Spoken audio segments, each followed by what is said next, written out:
Hey, let's see how quick we can get through an alignment or a touch-up of the alignment of K1, the serial number 1417. So first, we'll take a listen. So this is 14.001, and you can hear things are working pretty reasonably. You can hear some high-speed CW. So it's certainly not in bad alignment, but I noticed that it doesn't quite reach full output power, so that's a good reason to think that it's not bad, but the transmit could be touched up. And then we'll go down to 7, and let's see, we are at 7006, and you can hear that even on the 20 meter antenna, it's pretty loud. So apparently there's a contest going on, because that's much more than usual.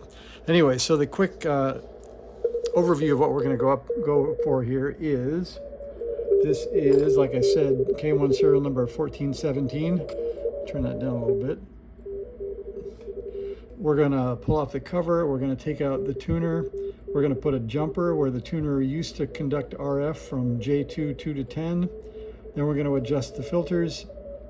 We're going to do the low band first, because that's what they say in the book to do. I made sure I marked which filters and which inductors are which. So band 1 is L1, L2, and L5, L6. Band 2 is L3, L4, L7, L8. And if you're not sure, I had one radio where it was actually mistuned. Sort of the inductors were set actually for the wrong band, and the band was programmed on the wrong band, and it somehow worked. But the way to check is read the crystals, which you can find on the front left edge of the band module.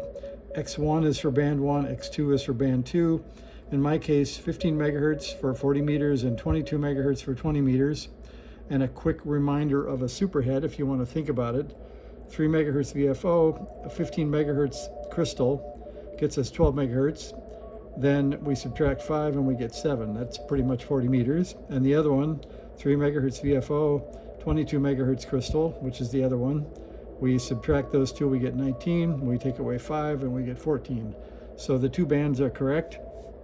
Again, we're going to peak. You can peak on receive if you want. If your radio's not working well, you can just get maximum band noise on each of these pairs of filters. If you already have a running radio, you can just go right to the transmit and peak the low band first at 2 watts, and then after the end we'll check a 5 watt setting. So we'll get the paperwork out of the way here.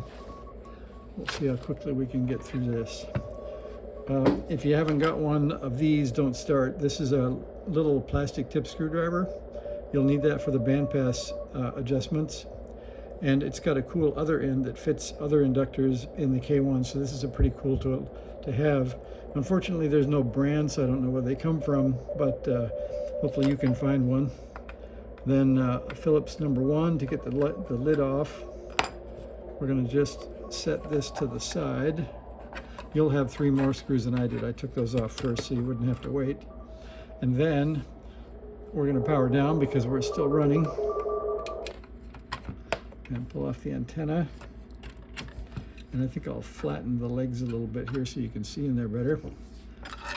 Then we pull off the 2 screws on the band module. Yours will have screws with standoffs and probably a washer under each screw head. This radio had one of the lock washers missing, and I haven't replaced it yet. Also, when you pull off your band module, the standoffs are going to fall into the radio. But in this radio, I've already added a little 1/16 slice of heat shrink on each of the screws, so that the standoffs stay with the screws, which is kind of nice. And if you want to do that, this is what I used. It's let's see, what do we have? It's an assortment of heat shrinks, so I can't actually tell you which piece I used, but I found a piece that fit the screw, and I cut off a little nib about that much, maybe is that a 1/16 of an inch, and I did a little soldering iron heat shrink to the screw, and then I just forced the standoff over it so it hangs onto it nicely. Okay, on with the show here. I've also sacrificed this 0.01 capacitor. It now has little tiny short leads because I made this jumper out of it, and that jumper nicely fits.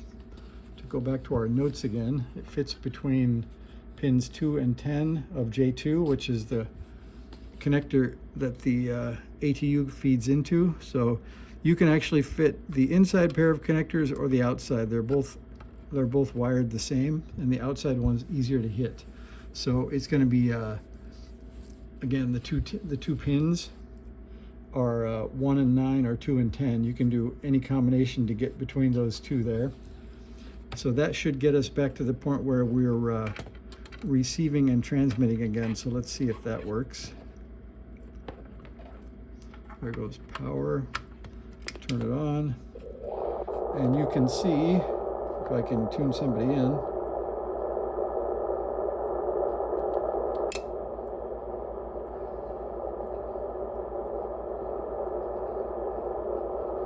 that's not sounding a lot like we have a signal.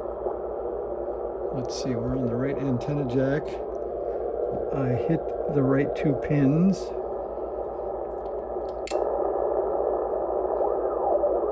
Oh, okay, I guess that was just 20 meters being a little quiet. So that does work.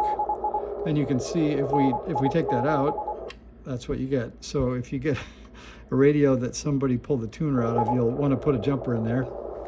And that also makes a convenient spot to hook the scope, because that's on the schematic, that's right where the output goes to the output connector. So we're going to switch to the dummy load. So we're not doing anything rude, and we have a 50 ohm load on the radio. And you won't need a key for this, because you'll find that you can just hit the tune button, which is the 1 and, let's get this stand back up again here. So you can hit the 1 and 2 button together to tune. So first we're going to go in and set power out, which is labeled as out. So we'll do edit, or first we'll do menu, and we're conveniently there. But if you were not, you can see that there's all the other settings. And we'll come around to out. There it is. We'll edit, hold it in, and it's currently set to 4. So we're going to set it down to 2, which is what the manual says to align at. Then we'll get out of that. And then I think this radio is aligned well enough that you can see that meter right there. If we try it, the other thing that the book says is align at the middle of the band. And here we are on the lowest band first, which is 40 on this radio. And I'm not going to go. My range, if you watch the thing climb up, is pretty wide compared to the other ones I have. This radio goes from 7.0 megahertz to 7091. A lot of radios will go up to maybe 60 or 70. This one was tuned a little bit wider.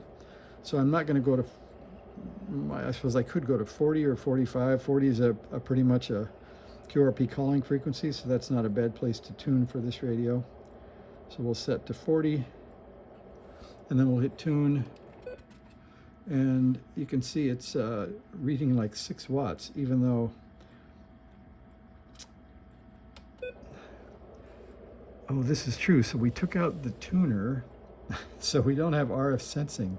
So I should flip the switch on the RF sensing, which is going to make this take a little bit longer than we want.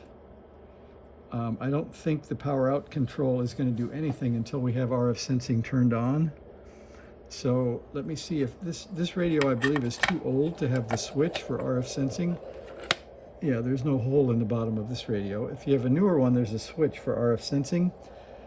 With this one, I think I'll take a break, take off the bottom, and change the RF sensing so that we're able to measure our own power output. So let's call that a 9-minute false start, but hopefully you got that far. And if you have an RF power sensing switch, you can flip it, and I'll just build a second video. I'll show you where that is. So right on the output of the transmitter, you can see here the RF detector source is either here or here. And on the new radios, that's a switch. And on the old radios, it can be a jumper. but you do have to connect RF sensing from pin 1 to 2 to get this diode to do its job. Otherwise, RF sensing is done up on the KAT1. So thanks for watching up to here. I'll come back and build a second video once I get RF sensing changed, and we'll quickly touch up those filters. Thanks for watching. See ya.